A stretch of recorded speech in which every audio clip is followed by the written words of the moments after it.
This week in real Pirateball.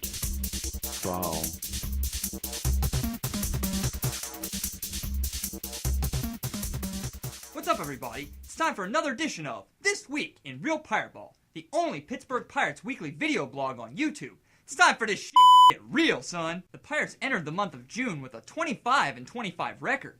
The team has won through its pitching and its ability to win close one-run games. And it feels like I am just too close to love you. In a typical baseball season, a team plays roughly 40 one-run games, or 25% of their total. So far this year, the Pirates have played 24 one-run games, 45% of their current total. The Bucks have won 15 of these games, which has given them a positive 5 luck rating based on Pythagorean win-loss percentage. It's hard to imagine the Pirates continuing this rate of one-run games. The most the team has ever played is 75 by the 1971 Astros, and the most won is 42 by the 1978 Giants. The Pirates are currently trending to 73 one-run games and 44 one-run wins. If ever I believe my work is done, then I'll start back at one. The Pirates promoted shortstop Jordy Mercer from AAA Indianapolis this week. Say my name, say my name. If no one is around you, say baby I love you. Mercer was hitting .303 before his call-up and has certainly earned a shot to show what he could do based upon the apparent black hole of production that is Clint Barmas. Manager Clint Hurdle has said Barmas is still the starter despite the addition of Mercer. Personally, I was hoping that he would come in and hit the cover off the ball. That might be the only way to get Barmas out of the lineup and legitimately allow me to buy a Mercer jersey. The only thing I don't like is that he wears just about the only number I wouldn't want to have on a jersey. 69! Take the number 69! It's hilarious! Reliever Juan Cruz was reinstated to the roster on Friday. In order to put him back on the roster, the Pirates put pitcher Charlie Morton on the DL with elbow inflammation. No, that's a patty. That's it. Morton has been shaky over his last few starts, but injury was never in question. He was quoted as saying he felt fine after his last start. Let's cut through the crap line. Does anyone out there believe that Morton is actually hurt? You gotta be kidding me with these phantom injuries. Every year, at least 4 or 5 guys come down with a case of I stink-itis, and the Pirates hide them on the DL hoping they'll figure out their problem after a few weeks. I suppose other teams probably do the same thing, but the Pirates seem to be the main offenders of it. I'm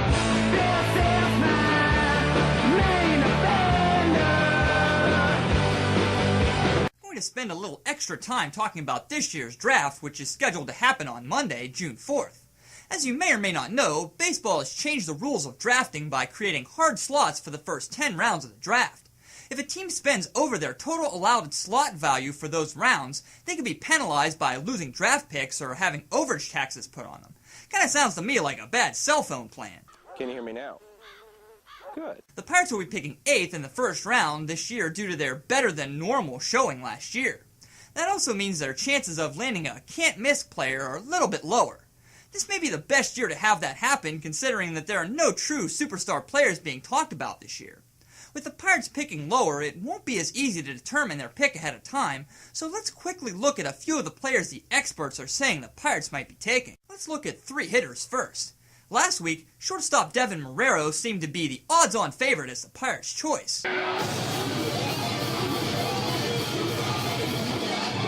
Unfortunately, Marrero doesn't seem to be in the mold of shortstops with power potential. He projects to be a line drive hitter with above-average defense, which means that he probably isn't going to be an impact player. This would be a classic safe pick for the Pirates, which in my opinion really doesn't help the future much at all. Recently, catcher Mike Zunino has fallen in expert mock drafts to the point in which the Pirates may be able to snag him.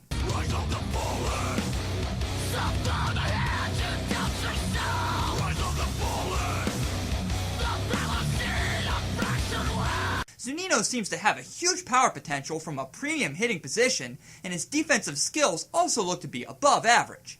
It's kind of frustrating to hear him as a possible draftee due to Tony Sanchez looking more and more like a first-round bust every day, but he may represent the best available bat in the entire draft. I have major doubts that he'll be available, but if he does somehow fall, the Bucks would be stupid to pass on him. Outfielder Albert Almora looks to be right in the range of players that the Pirates will be able to choose at pick number 8. Turn it up!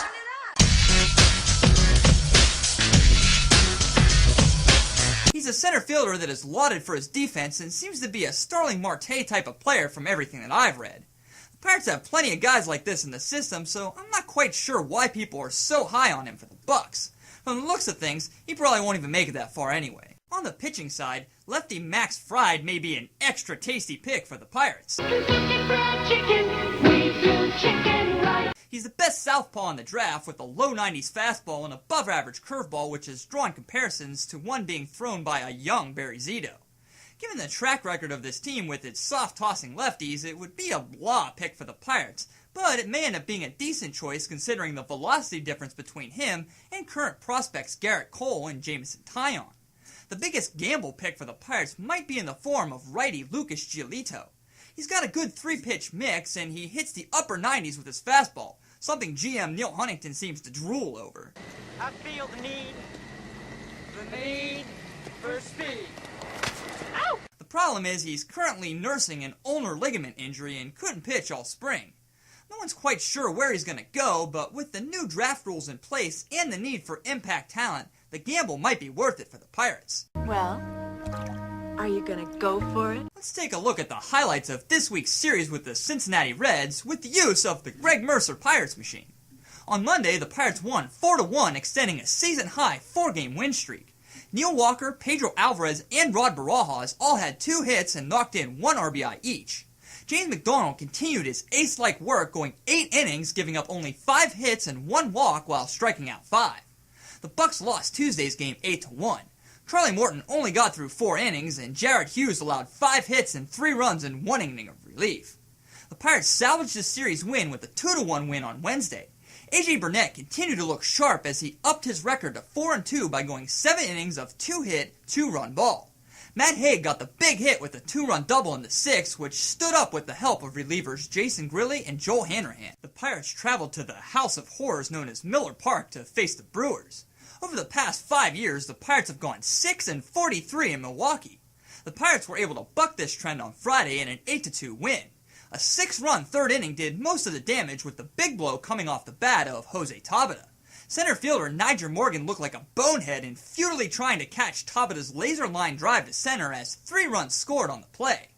On Saturday, the Bucks were stifled by Sean Markham in a 5-1 loss. The only offense came off the bat of Garrett Jones, who hit a monstrous 453-foot homer to the last few seats in right field.